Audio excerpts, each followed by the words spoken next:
So when we first arrived at the Union Rescue Mission, I think one of the most incredible things was just standing on the roof and looking out, just looking out at LA and all its beauty, but then looking down 6 stories below me and seeing so much brokenness. Some of the people we met on the streets were just like the nicest, kindest people you'd ever meet, and they're just so grateful for everything that we did, for handing out water, picking up trash and everything. These people have nothing, and it was kind of eye-opening just to go down there and see how happy they are having as well as they do.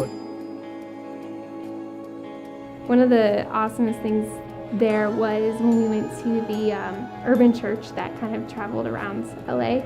It was really, really fun for me to kind of experience a different perspective of church. Towards the end, they took offering, and that was really humbling as well, because they kind of just talked about like what offering really means. You know, it's a sacrifice. Those people have next to nothing, especially compared to us, and a good majority of them got up and gave whatever they had in their pockets. They'd give this money not knowing where their next meal was going to come from. And I guess in doing that, I just got thinking, like, are we living sold out for Christ? I came out thinking, like, do we live like on our knees, like asking Christ, like, Lord, you give us what we need and nothing more.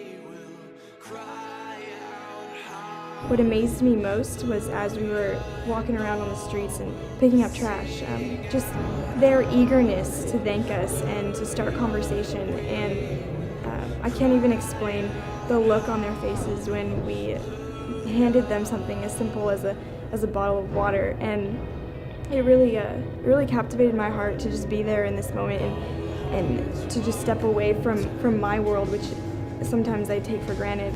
One of the things I think that really struck me about the trip down to the Union Rescue Mission was just how in your face the effects of sin were down there. And it really made me realize that the only thing that can fix the problems that are down there is the gospel. It's Jesus Christ.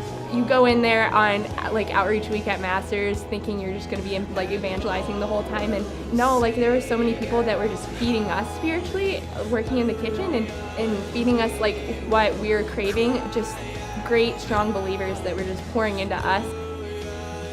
So man, the biggest thing I learned is just how loving God is to people who don't deserve it. And I'm one of those people who don't deserve his love. But I'm just so thankful that he brought people like me, sinners like those on Skid Row, into his family, that we could be ambassadors for his gospel, that we could share his gospel to a world that desperately needs it. And just thankful to be a part of this mission of Christ.